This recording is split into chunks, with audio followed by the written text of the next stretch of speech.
Welcome back for the class. In previous class, I was discussed on strain gauge, how the strain gauge will be changing its resistance due to stress and the strain. Now, in today's class, I will discuss on semiconductor strain gauge. Means, is the strain gauge okay? The previously we are using with like a mechanical device which undergoes stress and strain, and the corresponding resistance will change, and that the change in resistance will be measured as a physical operations performed.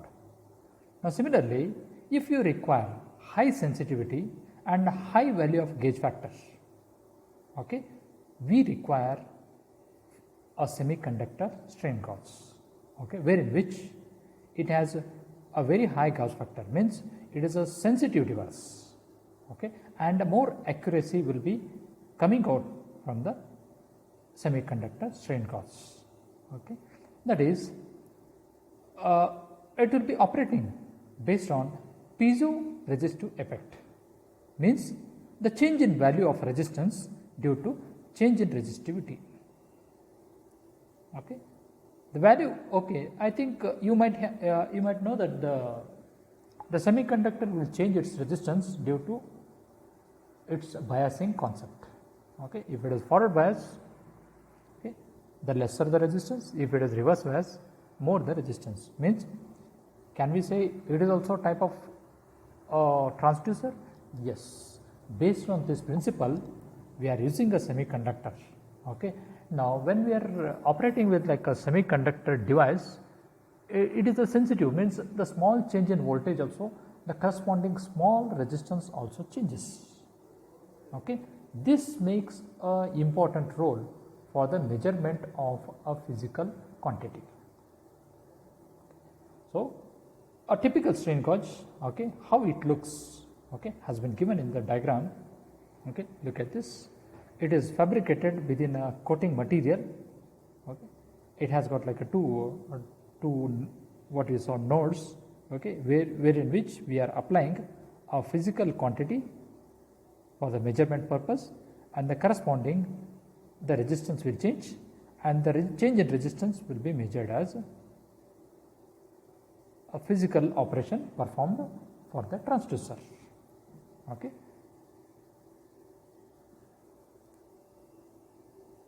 Now, there is like various strain gauge transducers are available, okay, based on its architecture, okay. These are categorized, depends on its architecture. Okay. First one, wire strain gauge, foil strain gauge, semiconductor strain gauge, okay. The semiconductor strain gauge previously I discussed, okay. Now, in the wire strain gauge, there is a various types, okay. I hope you can see the first one, we have a grid type, second one rosette type, third torque type, and helical type. I hope by observing, okay, by observing its architecture, the make, okay, how the transducer is look like, okay, it will be different. So based on this concept, it has been categorized. Okay. This is a grid transducer in the A, okay, you can see is a grid transducer, okay. The both will be A and B will be grid transducer, okay. There is a only the architecture, that's the internal architecture, how it looks, okay, and you are applying a force to the both arms, so corresponding change in stress and strain it will be measured, okay. In the rosette gauge, okay, it is a kind of like a zigzag, okay. It has got like arms, the arms are available onto which you are applying a stress and the strain, okay. The next one, there is a torque type and helical type, okay. The both will be combined and it will be shown in the figure. I hope in the figure it is visible for you, okay. It is a A and C, it is a torque type and helical type, okay. In which when you apply a force to the both the side, it will be like a compress or elongates, okay. And that corresponding change it will be due to the physical operations you have performed on the strain gauge. Okay. I hope this concept will be clear for you. Okay. Now let us move to the next transducer is a thermistor. Okay. Thermistor is made up of two names. Okay. Thermally sensitive resistor means, I hope you understood that the thermal means is a temperature. Okay. Resistor. Okay. The change in temperature, it indicates the change in resistance. This concept makes an important role for the measurement of a quantity. What is the physical quantity here? Obviously, it is a temperature. Okay. The temperature. Okay. Now there is like a special type of device. It has been made up of. Okay. There is a negative temperature coefficient and a positive temperature coefficient. Okay. We call it as a NTC and PTC. Okay. What do you mean by NTC? Okay. Negative temperature coefficients means it. Okay. How the temperature will increase, the corresponding resistance will decrease. We call it as a negative temperature coefficients. PTC, positive temperature coefficients, means how the temperature changes, there is increases, the resistance also increases. Okay, we call it as a PTC. There is a positive temperature coefficients. In the most of the way, okay, most of the time we are going for like a negative temperature coefficients, because you can control the resistance. You can have a lower resistance up to 0. Okay, but the similar way, if you are going for like a higher resistance, up to what value you can go? It is unimaginable. It is uncontrollable. So that's why like the most of the like transducers, okay, are available with the NTC. Okay. Now the thermistor, okay, this is the device. Okay, it will be like fabricated in a circuit. Okay, it will be, you consider it has like a kind of like a material. Okay, instead of like a material, I can say it is made up of like a special material in which its resistance will change. Okay, that is what it is given here. The resistance at 25 degrees Celsius for a typical commercial units ranges from 100 ohm to 10 ohm. Okay, now there is like a standard what we say is change is happening for the resistive temperature will be like there is a 5% decrease of a resistance for every 1 degree Celsius change in the temperature. This will be like a standard quantity has been given by the study. Okay, means the 5% of a resistance will decreases by every 1 degree Celsius change in temperature. This high sensitivity to temperature changes makes the thermistor extremely useful for the precision temperature. Okay, I hope from the graph it is very much clear. Okay, along the x-axis it will be like a temperature, along the y-axis the resistance it will be given in ohms. I hope you can see it is a decreasing graph, means the temperature increases, the resistance will be decreases. Okay, and how much the quantity will be major changing. Okay, that has been also discussed. I hope the thermistor concept is clear. Okay. Now these are the different types of thermistors are available. Okay, so we call it as a disc type, rod type, washer type, bead type. Okay, now it is the internal architecture has been given. It is not much required for you, just you can observe it. Okay, now it is I think sometime in the laboratory also, or some people might be using for the circuit for kind of like applications. Okay, it will be look like a small kind of a button. Okay, if you touch, just a physical touch, okay, it will change its temperature. Okay, obviously in the graph we have shown the 25 degrees Celsius, means at the room temperature it is possessing some resistance. When you hold the transducer, okay, obviously the human body temperature is more than 25 degrees Celsius. So if it means there is a corresponding the temperature, it will affect the transducer and the resistance will change. The change in resistance it will be measured. Okay, that is what the simple concept. Okay, dishwasher type, rod type, and bead type. Okay, these are the different types are available. Okay, you can use it for the purpose of application. It will be depends on like how much the higher resistance you require. Okay, some of the industry they go for like a resistance up to like 1000 mega ohm. Okay, for the human body temperature it may not be much. Okay, it may be lesser. Okay, now there is a one more transducer. We call it the thermocouple. It is also kind of like a thermistor, but what the change is occurred is, I hope in the diagram it is very much clear. It has got like a two arms. Okay, in the two both will be visible with a different colors. Okay, I hope you can see this one, chrome and aluminum, means there is two different metallic arms are combined together, means look at this.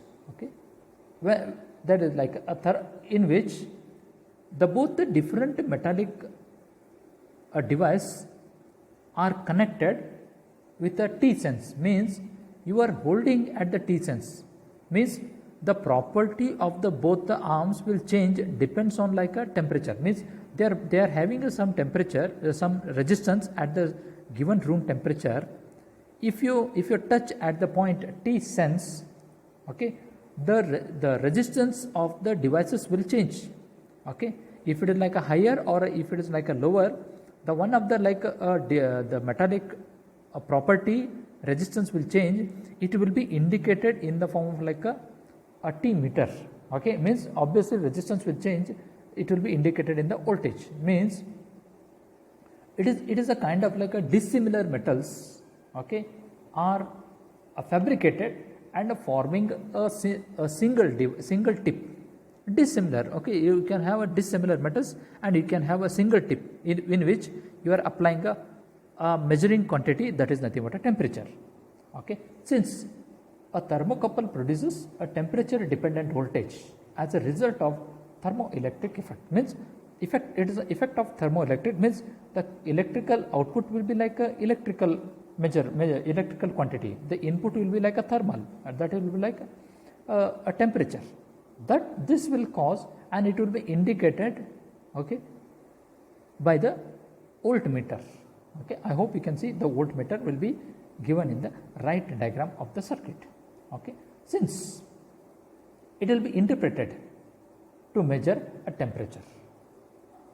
Okay, and we also call it as a sensor also. Okay, that is what the principal operation of the thermocouple. I hope you can. Okay, just I'll make the point clear for you.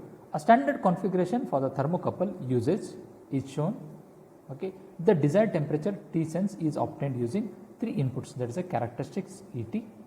Okay, the thermocouple, the measured voltage V, and the reference junctions temperature T reference, means without applications. Okay, without any input, okay, for the corresponding device, okay, we have some temperature, we have some resistance, that we call it a T reference or R reference. Okay, it will change, thus it will change depends on like a temperature. Okay, that is T sense V plus E T ref yields T sense. These details are often, okay, hidden from the user, since the reference junctions block with the T reference thermometer. Okay, there is a T reference will be like, I hope you can see the T reference. Okay, it is at the reference, means without the application of like input. When you apply a input, there is a temperature, the T reference value will change. This change in the change in T reference means there is a voltage. It will be like subtracted.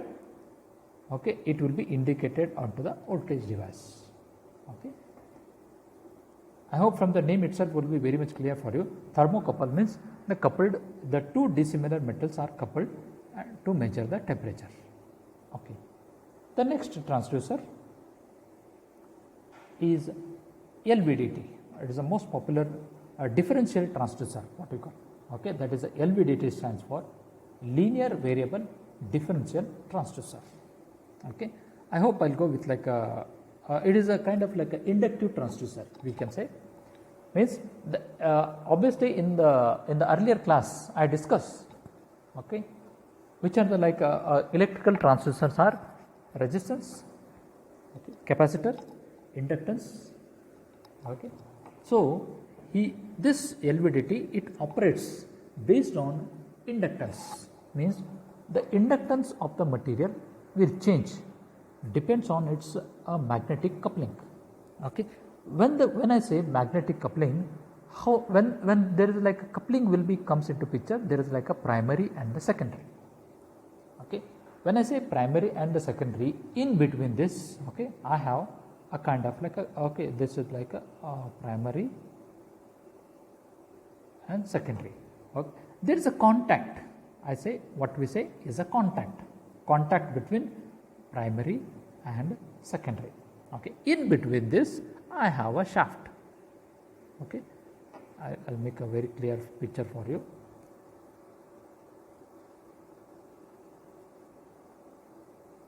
Okay, there is a shaft like this, middle shaft. This is called primary, this is called secondary, okay. Obviously when I say the word magnetically coupled, means the primary is coupled to the secondary, okay, without the any application of the voltage or a force, okay. Now the in between there is a coupled, means 100% coupled, okay.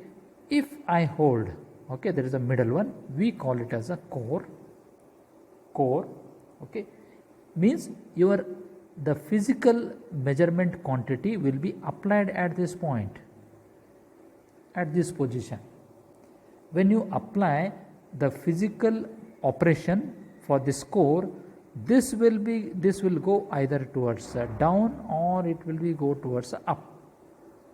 When it will be going downwards or upwards, the magnetical couple of primary and secondary will change, okay. For example, now what in the beginning at the resting, what I told, the primary is 100% coupled to the secondary, okay. Now when I make a physical operation at the up, means the core will go into down position. When it go into the down position, obviously there you will find a certain kind of gap between primary and secondary, means the more voltage, okay, if I divide here like this, that is here I say S1 and S2, okay, means the secondary is divided into 2, okay, that is S1 and S2, okay. Now the simple way where I apply the force, I apply the force at the top, means the core will shifted towards the down, means when it is shifted towards the down, okay, you will find more, there is like a more gap towards the P2S1, okay. Earlier it was 100%, means there is a more gap will be finding from P2S1, means there is no magnetic coupling occurs from P2S1. Then can I say there is a more magnetic coupling between the P and S2? Yes, means the shift, that is what the voltage, there is a S2 will be greater. S2 will be greater, means the output I am getting it from the S2 to the reference, okay, that is a S2 will be greater than S1, okay, means I applied a force at the top, means the voltage at the output side S2 will be more, okay. Similarly, if I pull it up, means you are making a movement towards the up, in the up position, means the shaft will go in the up position, okay. Can I say the primary will be having a less coupling to the S2? Yes, means the primary now has a more coupling from P to S1, means can I say S1 is greater than S2? Yes, okay. Now this the S2 and S1, what I say, you are measuring the voltage across S2 and the reference, S1 and the reference. I hope the point will be clear here, okay. This is what the concept, okay, it has been comes into picture for the LVDT, okay. This is the diagram, okay. I hope the point will be clear. There is a primary and the secondary, okay. From the diagram you can see what I told is the primary and the secondary. There are the like two secondaries I say S1 and S2. There is a one primary, means you are applying voltage at the primary. I hope you can see there is like this is the there is a metal onto which there is a winding. Okay, there is a winding. Okay, there is when I'm winding it here, this will be like as what I say. It is a primary coupled. Okay, it is a full winded. Okay, onto the material. Okay, now there is like a one more inside this core. It is a hollow. It is a hollow. What you say? It is a core. It is a core. Means you are applying a force at this point. Okay, it is a free movement is available for the core. Okay, it is a hollow.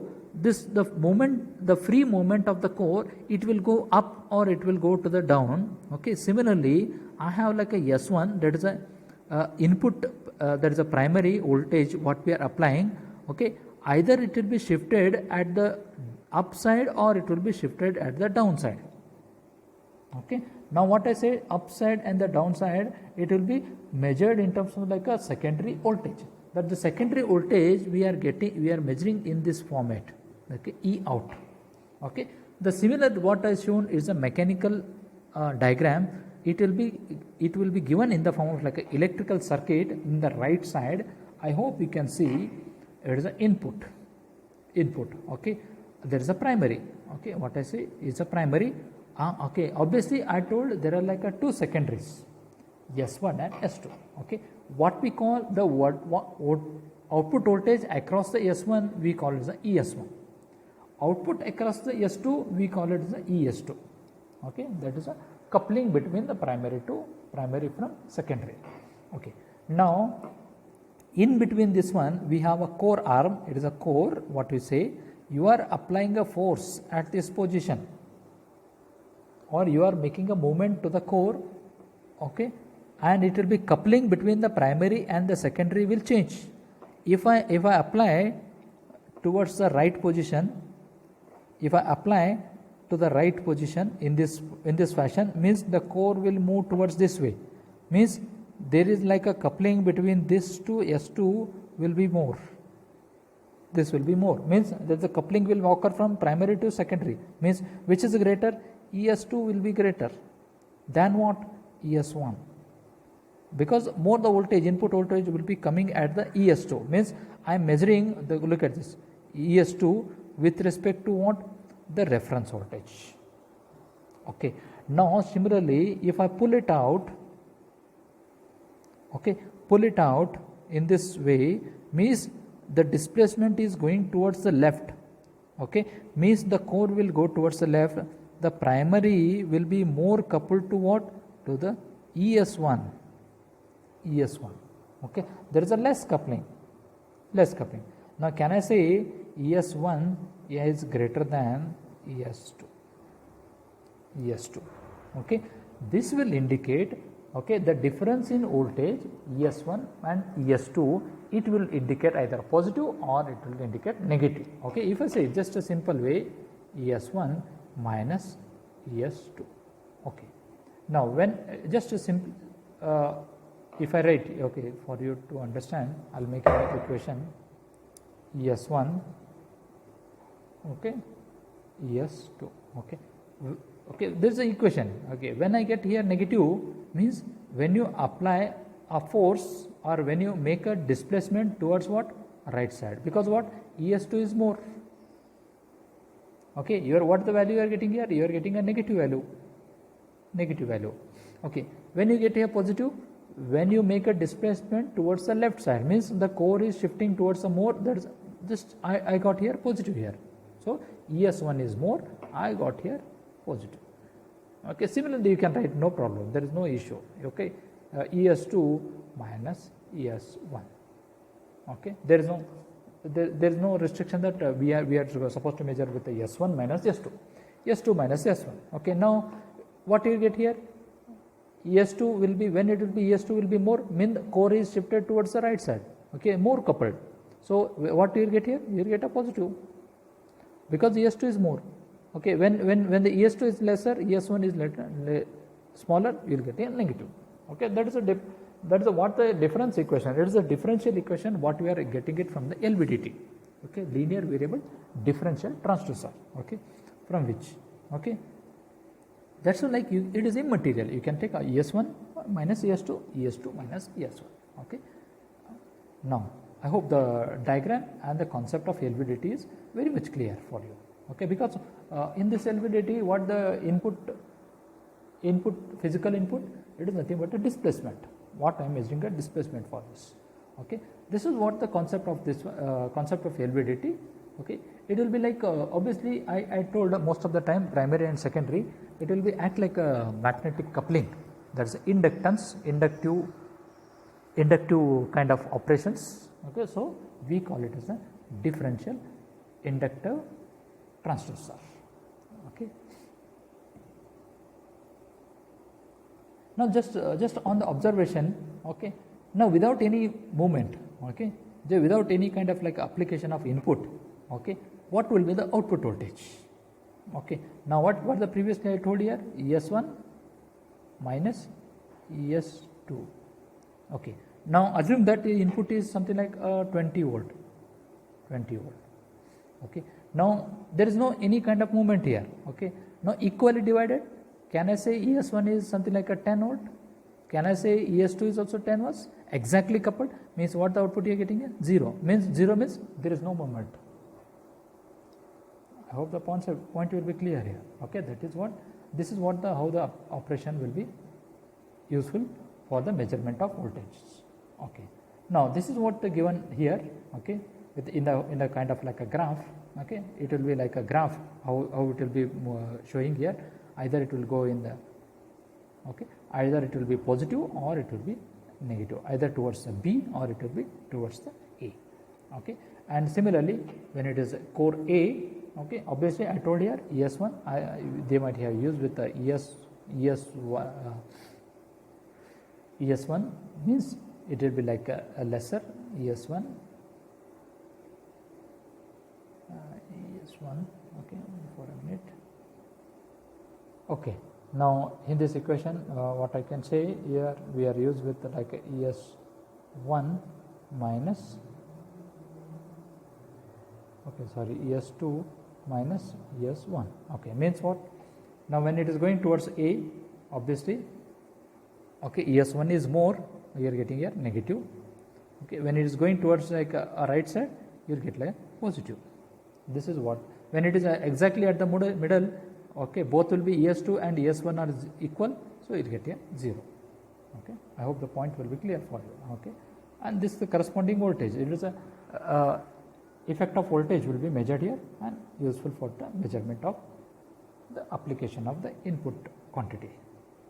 Okay, these are what the advantages of LVDT is useful. Okay, that is for the linearity purpose. The output voltage of LVDT is almost linear for the displacement up to 5 mm. That means it is given up to 5 mm. Okay, it is some kind of like accuracy or sensitivity has been given here. Okay, the infinite resolution means the resolution, there is a change. The change in output voltage is continuous, stepless. The effective resolution depends more on the equipment used for the measurement rather than on the LVDT. Okay, there is an infinite resolution. Means infinite resolution in the sense the smallest change also can be measured very accurately. That is what we call as a resolution. Okay, and the high output. The LVDT gives a reasonably high output and hence requires a less application of, okay, afterwards. Okay, this is what about the concept of like a LVDT, about the transducer. Okay, I hope you understood the concept of like transducer. Various types of transducer are available, and its a make and its how its electrical quantity will change depends on application of like a input. Okay, this will be very much useful for your many kind of applications if you are using it for like any project kind of work for further coming higher semesters. Okay, so that you can use one of the transducer and for the application purpose. I hope you understood. Okay, thanks for the today's class.